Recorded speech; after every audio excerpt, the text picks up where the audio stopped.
Class 10 2024 board परीक्षा देने वाले हैं उनके लिए काफ़ी ज़्यादा इंपॉर्टेंट होने वाला है, क्योंकि आज के इस वीडियो में हम क्लास 10 साइंस के इंपॉर्टेंट क्वेश्चन के साथ साथ उसका सॉल्यूशन भी बताने वाले हैं। देखिए इतने इंपॉर्टेंट क्वेश्चन हैं, क्वेश्चन के साथ साथ उसका आंसर भी बताएंगे, तो इस वीडियो को पूरा देखिएगा। इस वीडियो को देखने के बाद में आपका भी 70 में 70 नंबर क्लियर हो जाएगा, ये मेरा गारंटी है, क्योंकि आज का जो वीडियो होने वाला काफ़ी ज़्यादा इंपॉर्टेंट होने वाला है। देखिए ये इंपॉर्टेंट है, ये साइंस का पेपर है, class 10 long answer type question, यानी लॉन्ग और शॉर्ट आंसर के क्वेश्चन भी और आंसर भी दोनों एक साथ हम बताएंगे। तो देखिए सबसे पहला क्वेश्चन हमारा है कि व्यंजक चूड़, यानी व्यंजक चूड़ को हम क्या कहते हैं, ब्लीचिंग पाउडर भी कहते हैं, का रासायनिक नाम, अणुसूत्र तथा उपयोग लिखना है। तीनों चीज पूछा जाता है, ये डायरेक्टली आपका 4 नंबर में पूछा जाता है, लॉन्ग क्वेश्चन में भी पूछा जाता है। और इसके बाद में देखिए इसका आंसर क्या हो जाएगा कि व्यंजक चूड़ का रासायनिक नाम कैल्शियम ऑक्सीक्लोराइड तथा अणुसूत्र कैल्शियम ऑक्सीक्लोराइड, ये CaOCl2 होता है। इसको कहते हैं कैल्शियम, इसको कहते हैं ऑक्सी, इसको कहते हैं क्लोराइड, यानी व्यंजक चूड़ का रासायनिक नाम कैल्शियम ऑक्सीक्लोराइड तथा अणुसूत्र CaOCl2 होता है। अब देखिए बात करते हैं बनाने की विधि, इसे हम बनाएंगे कैसे। यह सूखे बुझे हुए चूने पर क्लोरीन की क्रिया से होता है, क्रिया से प्राप्त होता है। सूखा बुझा हुआ चूना का सूत्र क्या होता है, कैल्शियम ऑक्साइड यानी CaOH का होल ट्वाइस, प्लस किसके साथ क्रिया कराएंगे, क्लोरीन यानी Cl2 के साथ क्रिया कराएंगे, तो हमारा बनेगा कैल्शियम ऑक्सीक्लोराइड प्लस जल बाहर निकल जाएगा। ठीक, इस प्रकार हमारा हो गया। उसके बाद में देखिए इसके भौतिक गुण, यह हल्के पीले रंग का होता है। किस कलर का होता है, तो यह हल्के पीले रंग का चूर्ण होता है, हल्का पीले रंग का चूर्ण होता है। यह जल में अल्प विलेय पदार्थ है, यह जल में क्या है, अल्प विलेय पदार्थ मतलब होता है कि बहुत ही कम विलेय होता है। तीसरा है कि इसका जलीय विलयन दुधिया होता है, इसका जलीय विलयन कैसा होता है, दुधिया होता है। अब देखिए इसके बाद में इसका रासायनिक गुण में क्या आता है, व्यंजक चूड़ का अम्ल के साथ अपक्रिया, इसके रासायनिक गुण है मतलब एक रिएक्शन, रासायनिक गुण मतलब एक रिएक्शन करना है। कैल्शियम ऑक्सीक्लोराइड का क्रिया हम किससे कराएंगे, H2SO4, H2SO4 का क्या नाम होता है, सल्फ्यूरिक एसिड। ठीक, इसका जब क्रिया कराएंगे तो ये CaSO4 बनेगा, कैल्शियम सल्फेट बनेगा, उसके बाद में प्लस H2O बाहर निकल जाएगा और क्लोरीन गैस बाहर मुक्त हो जाएगी, इस प्रकार। उसके बाद में देखिए दूसरा है, इसे जल में घोलकर गर्म करने पर क्लोरीन गैस निकलती है, इसका जलीय विलयन दुधिया होता है। तो देखिए इसे जल में घोलेंगे, यानी कैल्शियम ऑक्सीक्लोराइड को जब जल में गर्म करेंगे यानी हीट देंगे तो क्लोरीन गैस निकलती है। क्या निकलती है, क्लोरीन गैस निकलती है।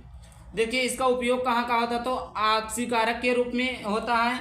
दूसरा पेयजल को जीवाणु रहित बनाने में। तीसरा ऊन को सिकुड़ने से बचने के लिए, जो ऊन होता है सिकुड़ जाता है, तो अगर इसका प्रयोग करेंगे तो वो नहीं सिकुड़ेगा। उसके बाद में देखिए अगला इंपॉर्टेंट क्वेश्चन है, देखिए जितने भी इंपॉर्टेंट क्वेश्चन साइंस के सभी क्वेश्चन है यहाँ पर।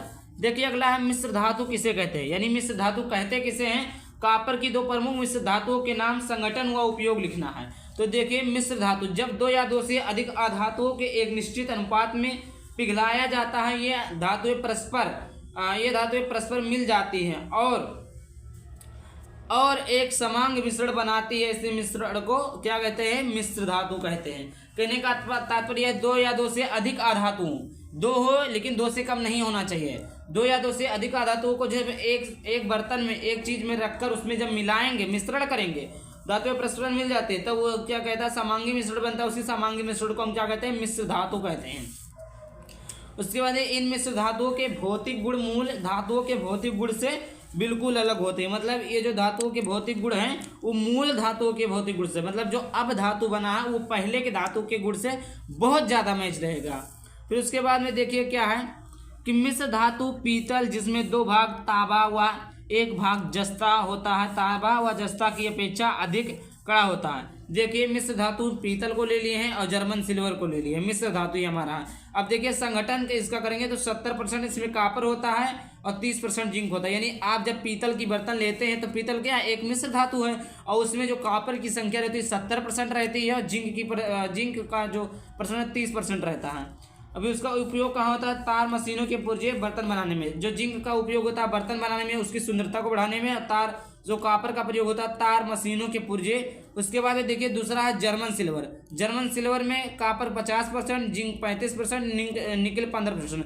देखिए इसमें दो धातु है, इसमें 2 या 2 से अधिक धातु है, तो दोनों हमारे क्या हो गया, मिश्र धातु। तार मशीन, इसका हो जाएगा बर्तन बनाने में, मूर्तियाँ बनाने, कॉपर का प्रयोग मूर्तियाँ बनाने में और बर्तन बनाने में होता है। ठीक, उसके बाद में देखिए अगला प्रश्न है तीसरा, प्रश्न संख्या तीसरा, एस्टीकरण से आप क्या समझते हैं? उदाहरण से स्पष्ट कीजिए। एथिल एसीटेट के जल अपघटन की समीकरण दीजिए। एसिटिक अम्ल के प्रमुख उपयोग। एसिटिक अम्ल का सूत्र क्या? CH3COOH, ये एसिटिक अम्ल का सूत्र होता है। देखिए जिस प्रकार अम्ल और क्षार का परस्पर अपक्रिया से लवण तथा जल बनता है, उसी प्रकार अम्ल तथा एल्कोहल की अपक्रिया से एस्टर तथा जल बनते हैं। इस अपक्रिया को एस्टीकरण अपक्रिया कहते हैं। जिस प्रकार देखिए जब अम्ल और क्षार का अपक्रिया करते हैं तो क्या बनता है? लवण तथा जल बनता है। उसी प्रकार जब हम अम्ल और एल्कोहल का अपक्रिया करेंगे तो हमारा क्या बनेगा? एसिटीकरण अपक्रिया बनेगा। तो कोई आपसे पूछे एसिटीकरण अपक्रिया क्या होता है तो आप बोलेंगे जिस प्रकार अम्ल और क्षार का संयोग करते हैं तो लवण तथा जल बनता है, ठीक उसी प्रकार जब हम अम्ल और एल्कोहल की क्रिया करेंगे तो हमारा एसिटीकरण अपक्रिया बनेगा। ठीक, उसके बाद में देखिए यहाँ पर देखिए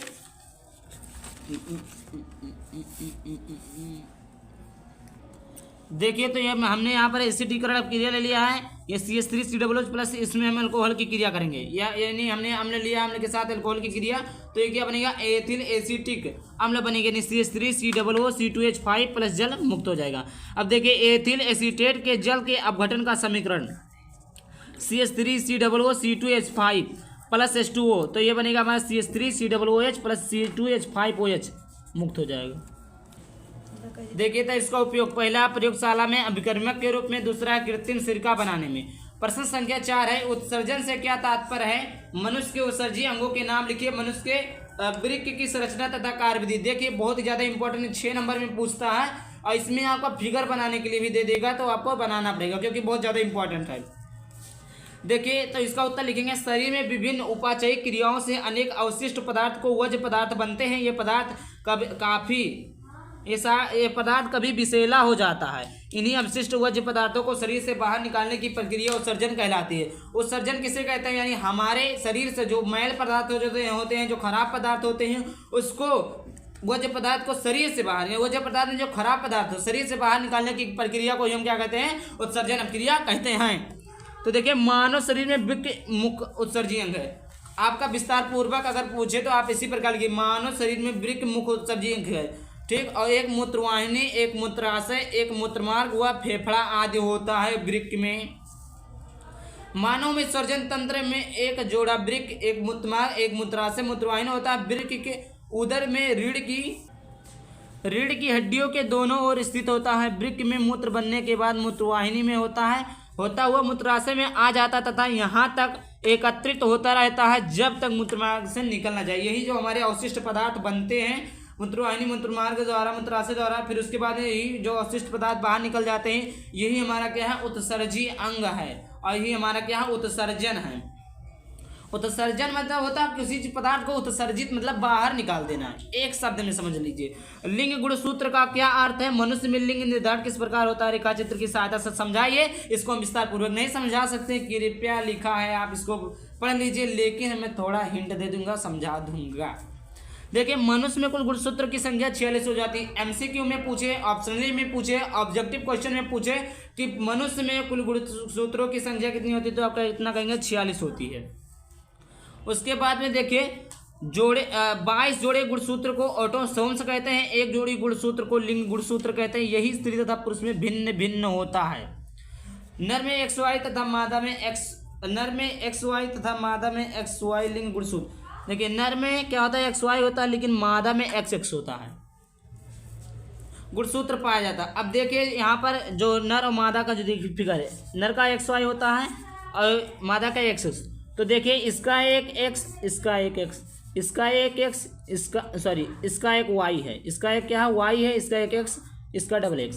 अब देखिए इसका यहाँ पर आया तो एक इसके साथ गया तो ये हमारा X बना, इसका यहाँ पर तो यहाँ पर गया तो फिर हमारा क्या बना? एक X ही बना। यहाँ से गया तो एक ये बना और यहाँ से गया, देखिए फिर से समझ लीजिए, यहाँ से हमने लाया यहाँ पर तो एक X बना, यहाँ पर गए तो हमने क्या बना? डबल बन गया। उसके बाद फिर से यहाँ पर हमने शुरुआत की X बना, फिर यहाँ पर गए तो फिर डबल X हो गया, फिर यहाँ से हमने शुरुआत किया तो यहाँ पर x हो गया। अब फिर यहाँ पर फिर इस पर देखिए यहाँ पर क्या है y है, तो यहाँ पर a आएगा तो ये बन जाएगा x। और यहाँ पर देखिए यहाँ पर जब गया तो एक x एक y हो गया, ये बन गया। उसके बाद में इसको देखिए जब यहाँ से हम लाएंगे तो ये बन जाएगा x, यहाँ पर फिर जब जाएगा तो हमारा बन जाएगा x y। देखिए एक y x, ये मादा है, ये मादा है, नर है, नर है। 50% नर 50% मादा। नोट: नर का गुणसूत्र ही नर तथा मादा का लिंग निर्धारण करता है। आई होप वीडियो अच्छा लगा तो वीडियो को लाइक कर देना, चैनल पर पहली बार चैनल को सब्सक्राइब कर देना। चलिए मिलते हैं किसी नए वीडियो में किसी नए टॉपिक के साथ। Bye bye, thank you. अगर आप लोग इसका फुल वीडियो चाहते हैं तो कमेंट करिएगा।